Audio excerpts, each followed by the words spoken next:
అందరికీ నమస్కారం. వాసునామ సంవత్సరం ఆరంభం. శ్రీ విశ్వవాసునామ సంవత్సరానికి అధిపతి రాహు.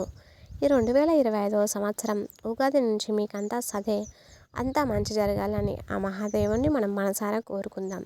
ఈ వీడియో కనుక నచ్చినట్లయితే ప్లీజ్ లైక్ చేసి మన ఛానల్ని సబ్స్క్రైబ్ చేసుకోండి.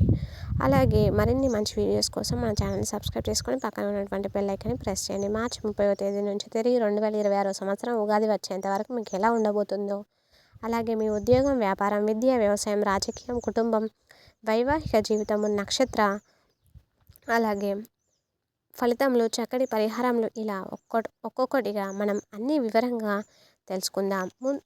ఈ వీడియోలో మిథున రాశి గురించి మృగశిర నక్షత్రం 3, 4 పాదములు, ఆరుద్ర నక్షత్రం 1, 2 జన్మించిన వారు ఈ 4 పాదములు పునర్వసు నక్షత్రం 1 ఉంటారో వాళ్ళు ఈ మిథున రాశికి చెందుతారు. ఈ రాశికి అధిపతి బుధుడు. మిథున రాశి వారు ఆదాయ వ్యయాలను కనుక మనం చూసుకున్నట్లయితే ఆదాయం 14, వ్యయం 2, రాజపూజ్యం 4, అవమానం 3. ఈ మిథున రాశి వారికి 2025 సంవత్సరంలో శ్రీ విశ్వవాసునామ సంవత్సరం గ్రహగతుల రీత్యా చూసినట్లయితే శని భగవానుడు మార్చి 29వ తేదీ నుంచి దశమందు సంచార, గురు భగవానుడు మే 14వ తేదీ నుంచి జన్మం నందు సంచారం, రాహు మే 18వ తేదీ నుంచి భాగ్యం నందు సంచారం, కేతువు మే 18వ నుంచి జన్మం తేదీ నుంచి తృతీయందు సంచారం. ఈ గ్రహ గతుల రీత్యా మనం చూసుకున్నట్లయితే మొదట కొంత క్లుప్తంగా తెలుసుకుందాం. తదుపరి గ్రహగతుల ఆధారంగా సవివరంగా తెలుసుకుందాం. మిథున రాశి స్త్రీ పురుషులకు ఈ విశ్వవాసునామ సంవత్సర ఉగాది నుంచి ఎలా ఉండబోతుందో పూర్తిగా మనం చూసినట్లయితే చాలా అనుకూలంగా ఉన్నదని, నూతన ప్రయత్నాలు చక్కగా ఫలిస్తాయి. అలాగే మీ ఆర్థిక పరిస్థితులు గతం కంటే చాలా బాగుంటాయి. ఆస్తులను చక్కగా పెంపొందించుకుంటారు. మీరు చేస్తున్న వృత్తి, ఉద్యోగ, వ్యాపారాలు చాలా ప్రోత్సాహకరంగా ఉంటుంది. అయితే మీ ఉద్యోగ వ్యాపారాల్లో మంచి నైపుణ్యంతో వ్యవహరించి మంచి లాభాలను పొందుతారు. మంచి పేరును మీరు తెచ్చుకుంటారు. భాగస్వామ్య వ్యాపారాలు పర్వాలేదనే చెప్పుకోవచ్చు. ఈ రాశి విద్యార్థులకు ప్రోత్సాహకర వాతావరణం ఉంటుంది.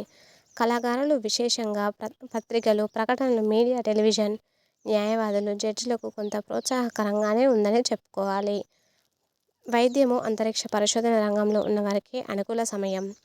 మీ యొక్క ఆదాయాన్ని గతం కంటే అధికంగా మీరు పెంపొందించుకుంటారు.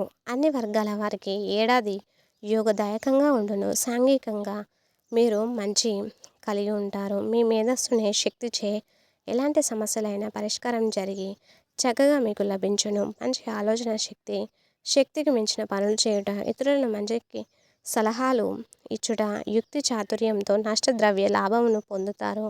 కోర్టు వ్యవహారంలో అలాగే విదేశీ ప్రయాణాలు సంతృప్తికరంగా సాగుతాయి. కుటుంబ వాతావరణం చాలా బాగుంటుంది. మీ గృహం నందు శుభకార్యములు, వివాహాది శుభకార్యములు బాగా పెరుగుతాయి. అయితే ఆరోగ్యం విషయంలో కొంత జాగ్రత్తలు అనేవి ఖచ్చితంగా తీసుకోవాలి. ధనము, సంపద, కుటుంబమునకు కారకుడైన గురువు ఈ ఏడాది మీకు వ్యయస్థానంతో పాటు మీ జన్మస్థానంలో సంచారం చేస్తాడు. ఫలితంగా విద్య, న్యాయ, రాజకీయ, సినీ రంగంలో వారికి చాలా ప్రోత్సాహకరంగా ఉంటుంది. మీరు విలాసాలకు అధికంగా ఖర్చులు చేస్తారు కాబట్టి దూర ప్రయాణాలకు అనుకూలమే. విద్యార్థులు పరిశోధనలకు అనుకూల సమయం. కొత్త పరిచయాలు ఏర్పడతాయి, చక్కగా లాభిస్తాయి. ఉద్యోగ ప్రయత్నాలు ఫలిస్తాయి. మీకు ఆస్తిపాస్తులను పెంపొందించుకుంటారు. మే 14వ తేదీ నుంచి జన్మరాశిలో గురువు సంచరించడం వల్ల మీ ముఖ వర్చస్సు పెరిగి ప్రత్యేక ఆకర్షణ మీలో ఉంటుంది. వ్యాపారంలో మంచి పురోగతి ఉండే అవకాశం ఏర్పడుతుంది. అలాగే ఈ రాశి విద్యార్థులు చదువులో మంచి విజయాలను సాధిస్తారు. దంపతుల వైవాహిక జీవితం ఆనందదాయకంగా ఉంటుంది. ధార్మిక కార్యక్రమాల్లో, పుణ్య కార్యక్రమాల్లో పాల్గొంటారు. మీరు ఆత్మవిశ్వాసం, ఉత్సాహం అధికమవుతుంది. కొత్త విషయాలను తెలుసుకుంటా చాలా ఉత్సాహాన్ని చూపిస్తారు. అన్ని రకాల వృత్తుల వారు చాలా పెంపొందిస్తారు. ఆదాయాన్ని పెంచడానికి పదోన్నతి లభించే అవకాశం, నిరుద్యోగులకు ఉద్యోగ, ఉపాధి అవకాశాలు మెరుగవుతాయి. అలాగే జన్మ గురువు సంచార ప్రవేశ కాలంలో కొంతమేరకు కొంతమందిలో అయోమయ మానసిక స్థితి నెలకొన్న ఉంటుంది. మీ స్వభావంతో సహనం మరియు స్థిరత్వాన్ని పెంచుతుంది. మీ ఆర్థిక పరిస్థితి మరింత మెరుగుపడి బలంగా ఉంటుంది. ఆదాయ మార్గాలు విరివిగా అనేక మార్గాల్లో పెరిగే అవకాశం ఉంది. అలాగే ఈ రాశి ఉద్యోగస్తులకు చక్కటి ఉద్యోగ గుర్తింపు లభిస్తుంది. వ్యాపారంలో విపరీతమైన లాభాలు వచ్చే అవకాశం ఉన్నది. విద్యార్థులు విద్యలో విజయం సాధించే అవకాశం ఎక్కువగా కనిపిస్తుంది. కొత్త విషయాల పట్ల సాధిస్తారు. రాజకీయాలతో సంబంధం ఉన్న వ్యక్తులు సామాజిక ప్రతిష్ట అధికమవుతుంది. పుత్ర సంతానం జీవిత భాగస్వామి మరియు మీ తండ్రి పూర్వీకుల నుండి మీకు ఆస్తిపాస్తులు మొదలైన విషయాలకు అనుకూల కాలంగానే చెప్పుకోవాలి. మీలో ఆధ్యాత్మిక భావాలు వెళ్ళి విరుస్తుంది. అయితే అక్టోబర్ మాసంలో ధన సంబంధ సమస్యలు అధిగమిస్తారు. డిసెంబర్ మాసంలో విరుస్తుంది. మాసంలో స్వల్ప ఆరోగ్య సమస్యలు మీరు గురవుతారు. ఈ కాలం నందు మీ వ్యాపారంలో కొద్దిపాటి ఒడిదుడుకులు మీరు ఎదుర్కోవాల్సిన అవసరం ఎంతైనా ఉందని చెప్పుకోవచ్చు. ఇక నవంబర్ 12వ తేదీ నుంచి సంవత్సరం అంతా వరకు గురువు వక్రించి ఈ కాలం నందు మీరు ప్రయాణంలో జాగ్రత్తగా పాటించాలి. అలాగే ఆర్థిక విషయాలు ఆచితూచి ముందడుగు వేయాలి. కొత్త పరిచయాల కారణంగా అనుకోని చిక్కులు కొన్ని ఎదురవుతాయి. వృత్తి, ఉద్యోగ, వ్యాపారాల్లో ఈ కాలం నందు అనుకోని అవాంతరాలు ఎదురయ్యే అవకాశం ఎక్కువగా ఉన్నది.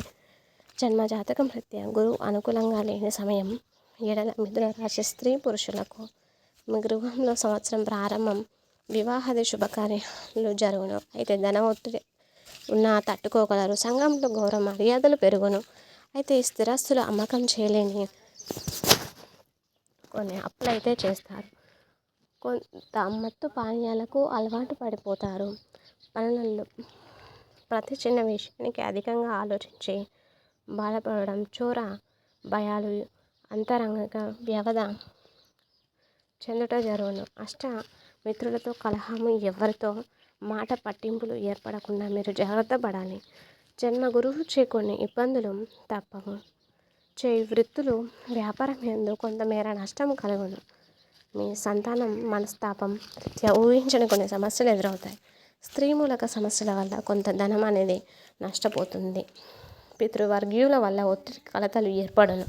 ప్రయాణాల యందు ఒత్తిడి, నరాల నిస్త్రణ, భార్యకు గర్భస్రావాది దోషాలు, స్త్రీ పురుషుల మధుమేహది అనే వ్యాధులు రావను. ఈ రోగాలచే బాధపడచ్చు. అయితే పుణ్యక్షేత్రాలను సందర్శించుట అనుకూలంగా లేనిచో వారికి ఈ ఫలితాలన్నీ ఎవరికైతే జన్మజాతకం రీత్యా గురువు అనుకూలంగా లేని వారికి ఫలితములు అనేవి తప్పక వర్తించును. మిథున రాశి వారికి శని భగవానుడు భాగ్యస్థానంలో రాజ్యాధిపతి కావున మార్చి నెలాఖరులో అనగా 29వ తేదీ నుంచి మీన రాశిలోకి అనగా మీ దశమ స్థానంలో రాబోతున్నాడు. కాబట్టి శని భగవానుడు సంచరించడం వల్ల మీ కోరికలన్నీ ఖచ్చితంగా నెరవేరుతాయి. పనులన్నీ విజయవంతమవుతాయి. మీ ఆర్థిక పరిస్థితి చాలా ప్రోత్సాహకరంగా ఉంటుందనే చెప్పుకోవాలి. ఉద్యోగులకు ప్రమోషన్లు లభిస్తాయి. నూనెలు, ధాన్యాలు, పప్పుల కిరాణా, మెడికల్, ఆహార పదార్థాల రంగాలకు చెందిన ఉద్యోగాల వ్యాపారాలకు చాలా ప్రోత్సాహకరమైన వాతావరణం అయితే ఉంటుంది. అలాగే వాహన యోగము, వాహన లాభం కలదు. మీ ఆస్తులకు సంబంధించిన కోర్టు వ్యవహారాల్లో విజయాలను ఖచ్చితంగా సాధిస్తారు. అలాగే ముఖ్యంగా మీ పెద్దల ఆరోగ్యం మునుపటి కంటే ఇప్పటి కొంచెం మెరుగుపడుతుంది. కొత్త స్నేహాలకు చాలా దూరంగా ఉండడం మంచిది. అప్పులు ఇస్తే తిరిగి రావడం కష్టం కనుక ఎవరికి మీరు ఈ కాలంలో అప్పులు అనేవి ఇవ్వకండి. విదేశీ గమన ప్రయత్నాలు చక్కగా ఫలిస్తాయి. గృహ నిర్మాణాలు కలిసి వస్తాయి. నూతన గృహ ప్రవేశాలు, నిర్మాణం లేదా ఇండ్ల స్థలం లేదా వ్యవసాయ భూమిని మీరు కొనుగోలు చేస్తారు. దశమ స్థానం చాలా బాగుంది. సంచారగతుడైన శని భగవానుడు కృషి, పట్టుదల, సాధన మొదలగు అంశాలు చక్కగా ప్రభావితం అవుతూ ఉంటాయి. అలాగే చాలా మంచి జరుగుతుంది. అలాగే ఉద్యోగస్తులపై అధికారులకు అండగా ఉండి కట్టుబడి ఉంటారు. ఇది మీకు మంచి గుర్తింపు, అధికారాన్ని ఇస్తుంది. మీ ఖర్చులు కూడా గతం కంటే తగ్గుతాయి. మీ సంతానం ఉన్నత విద్య చక్కగా లాభిస్తుంది. వారసత్వంగా మీకు సంక్రమించవలసిన ఆస్తి మీకు దక్కుతుంది. అయితే మీరు మీ మాటలను అదుపులో ఉంచుకోవడం ఎంతైనా మంచిది. అలాగే వివాదాలకు దూరంగా ఉండడం మరీ మంచిది. మీ తల్లిదండ్రులకు ఈ కాలం నందు అనారోగ్యానికి గురయ్యే అవకాశం ఉన్నది. మీరు మీ జీవిత భాగస్వామితో మంచి సంబంధాన్ని కొనసాగించడం పై అధికంగా దృష్టి సారించాలి. అయితే మీ ఆరోగ్యం బాగుంటుంది. జూలై 14వ తేదీ నుంచి నవంబర్ మాసం 28వ తేదీల మధ్య శని భగవానుడు వక్రించిన ఈ కాలమందు మీరు ఏకాగ్రతగా, పట్టుదలతో అవరోధాలను అధిగమించి అనుకున్న లక్ష్యాలను అయితే సాధిస్తారు. అయితే ఈ కాలమందు మీరు మీ తల్లిదండ్రుల ఆరోగ్యం విషయంలో కొంచెం శ్రద్ధ అనేది వహించాలి. అలాగే విద్యార్థులు చదువు పట్ల శ్రద్ధ చూపాలి. మొత్తం మీద ఈ స్త్రీ పురుషులకు ఆ శని భగవానుడి వల్ల ఈ ఏడాది మంచి యోగకాలమే అనే చెప్పవచ్చు. ఏడాది ప్రారంభంలో చతుర్థ స్థానంలో రాహుకేతుల సంచారం ఫలితంగా మీ ఆర్థిక లావాదేవీల్లో జాగ్రత్తలు అవసరం. షేర్ మార్కెట్లు లావాదేవీల్లో చాలా జాగ్రత్తలు తీసుకోవాలి, లేకుండా నష్టపోయే అవకాశం ఉన్నది. ప్రియతములకు సంబంధించిన బాధాకరమైన విషయాలు కొన్ని చోటు చేసుకుంటాయి. మీ సన్నిహితుల వైఖరి కొంత ఆవేదన కలిగిస్తుంది. అలాగే కొన్ని ఆటంకాలు, ఇబ్బందులు అనేవి ఎదురవుతూ ఉంటాయి. విద్యార్థులకు ఉన్నత చదువులకు మరికొన్ని ఆటంకాలు ఎదురయ్యే అవకాశం అయితే ఉన్నది. అయితే రాహు కేతువులు వరుసగా మే 18వ తేదీ నుండి సంవత్సరం అంతా భాగ్య తృతీయ స్థానంలో చక్కటి శుభ ఫలితాలను ఇచ్చువారుగా సంచరిస్తారు. మీ సంతానానికి వివాహాది శుభయోగములు జరుగును. కుటుంబంలో చాలా ఆనందంగా గడపగలుగుతారు. మీ తండ్రి తరపు వారితో సంబంధ బాంధవ్యాలు కూడా బాగుంటాయి. తీర్థయాత్రలకు వెళ్ళడం వ్యాపారస్తులకు బాగా కలిసి వస్తుంది. ఈ కాలమందు జరుగుతాయి. ఉమ్మడి వ్యాపారాలు అధికమవుతాయి. పరాక్రమం అధికమవుతుంది. మీరు ప్రతి పనిని పూర్తి చేయగలుగుతారు. నిజాయితీతో, అంకిత భావంతో కష్టపడి పని చేస్తారు. అందులో విజయం సాధిస్తారు.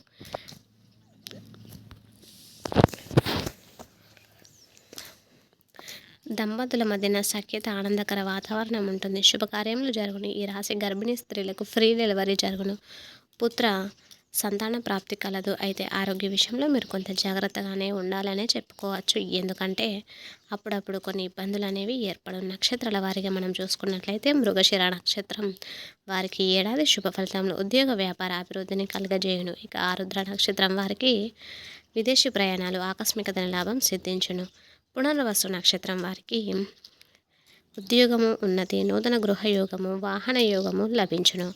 ఈ రాశి వారి అదృష్ట సంఖ్య 5. మొత్తంగా మనం కనుక ఈ మిథున రాశిని చూసుకున్నట్లయితే ఆ స్త్రీ పురుషులకి ఈ విశ్వవాసునామ సంవత్సరంలో సుఖ సంతోషాలు, మానసిక సంతృప్తి, ఆనందము, సంఘంలో మంచి స్థితి, స్థిరత్వం అలాగే పొందుట, ఈ అన్ని శుభములు పొందుతారు. శని భగవానుడు రాహుకేతుల గ్రహాల ప్రభావంచే ఆనందంగా మీకున్న అన్ని విధాలుగా యోగదాయకంగా ఉంటుంది.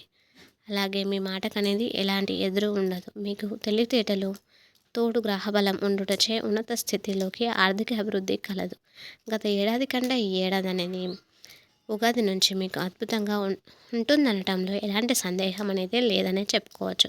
చక్కటి పరిహారముల కొరకు మీరు గురు ధ్యాన శ్లోకాలను నిత్యం పఠిస్తూ గురువారం నాడు 1 కేజీ పావు శనగలు దానం చేయండి. అలాగే మీకు ఉపశమనం కలుగుతుంది. మంగళవారం, శనివారం నియమాలను పాటించి ఏదైనా ఒక మాస శివరాత్రి నాడు శివాలయానికి వెళ్ళి రుద్రాభిషేకాన్ని చేపిస్తే మీకు విశేషమైన శుభ ఫలితాలు అనేవి ఖచ్చితంగా సిద్ధిస్తాయని చెప్తారు. ఏదైనా క్షేత్రాల్లో జాగరణ చేయండి, మరీ మంచి జరుగుతుంది.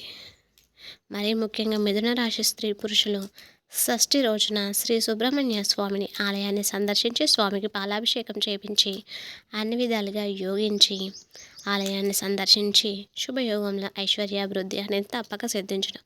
కాకులు, పక్షులు, గోవులు, పేదవారికి అందరికీ ఆహారాన్ని వేయటంలో మీకు ఇంకా మంచి జరుగుతుంది. చూసారు కదా మిథున రాశి గురించి. ఈ వీడియో కనుక నచ్చినట్లయితే ప్లీజ్ లైక్ చేసి మన ఛానల్ సబ్స్క్రైబ్ చేయకపోతే వెంటనే సబ్స్క్రైబ్ చేసుకొని పక్కన ఉన్నటువంటి బెల్ ఐకాన్ని ప్రెస్ చేయండి. Thanks for watching. ఇంతవరకు ఈ వీడియో చూసిన ప్రతి ఒక్కరికి ధన్యవాదములు.